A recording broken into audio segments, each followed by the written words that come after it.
Okay, Mr. Jim, so one of the first swings in here today, okay? So you were talking about, kind of from last week when we were working, talking about some hip turn, right? And how we want to feel kind of that left butt cheek pointing out toward the target a little bit. Start feeling that pivot a little bit more on that left side, right? Just helps us turn our hips a little bit more, which should help us turn our shoulders a little bit more at the top of the swing just to get a little bit more depth, right? Cool. So let's take a look at what we got. So start to bring this thing back, okay? So doing a pretty good job. So the hands still want to kind of work away from the body a little bit, okay? And they really want to start to turn over. Okay, we're going to stop it here at this position, okay, at P2. Okay? So, first thing, you're turning, my friend. We got that. Okay? So that's one thing that you've thought about and you've kind of retained a little bit, which is good. Okay? So we're starting to make some turns. All right, which is awesome. That's what we talked about. Okay? Today, here's what we're going to start working on. Okay? So basically, how we start to turn and move our body back is we start making a turn, we lift our hands, start to flex our elbows, and we start to flatten out our shoulders.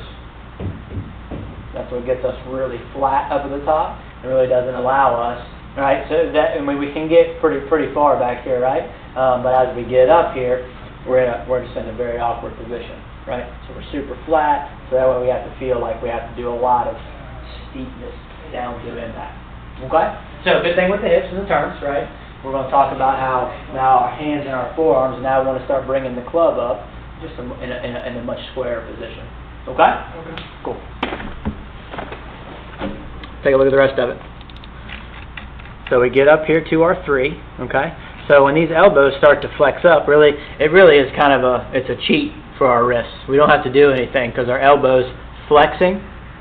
See how our wrists automatically start to bend or flex themselves, right? So, and that's kind of what we get to, is as we start to bend and flex, that right hand gets in a pretty good angle, but it just gets really flat up there, okay? Boom. Alright? Now, even though we did a really good job, right, with our turns, hip turns beautiful up to the top, still a little bit lacking there with the shoulder turn at the top too, okay? Here's where we start to come down. So start to bring it back down, okay? Hands stay really tight to the body. Remember talking about that a little bit as we start to come down? Then we got to really do a lot of work with that right hand, right? Here we go. Right hand down through impact, okay? Club head, and these hands are going to work hard to the left.